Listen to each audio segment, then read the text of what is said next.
Alors, la mission de ces réservistes, principalement sécuriser le pays, préparer ce qui semble de plus en plus inévitable, à savoir une opération terrestre. Oui, car dans la bande de Gaza où près de 700 personnes ont été tuées, Israël va devoir mesurer ses tirs de roquettes. Le Hamas menace de tuer un des 150 otages civils et militaires qu'il détient chaque fois qu'Israël mènera une frappe surprise à Gaza. Une exécution qui sera filmée et diffusée sur les réseaux sociaux.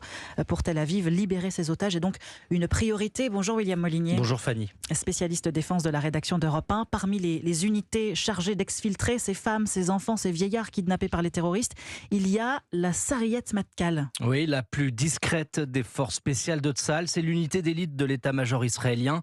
Elle est spécialisée dans l'exfiltration des otages en milieu hostile, discrète parce que les Israéliens eux-mêmes ont appris tardivement son existence au début des années 80. Elle compte parmi ses vétérans les anciens premiers ministres Ehud Barak et Naftali Bennett. L'actuel chef du gouvernement Benyamin Netanyahou a servi dans ses rangs. Les conditions d'admission sont drastiques, l'entraînement épuisant avec en point d'orgue de la formation une marche éreintante de 120 km au terme duquel le fameux béret rouge est remis aux jeunes recrues.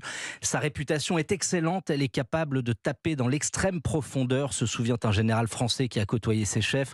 Mais plus le temps passe, plus ce sera compliqué pour cette unité d'aller chercher un à un tous les otages, car le Hamas va sans doute les disperser dans les dédales des sous-sols de la bande de Gaza.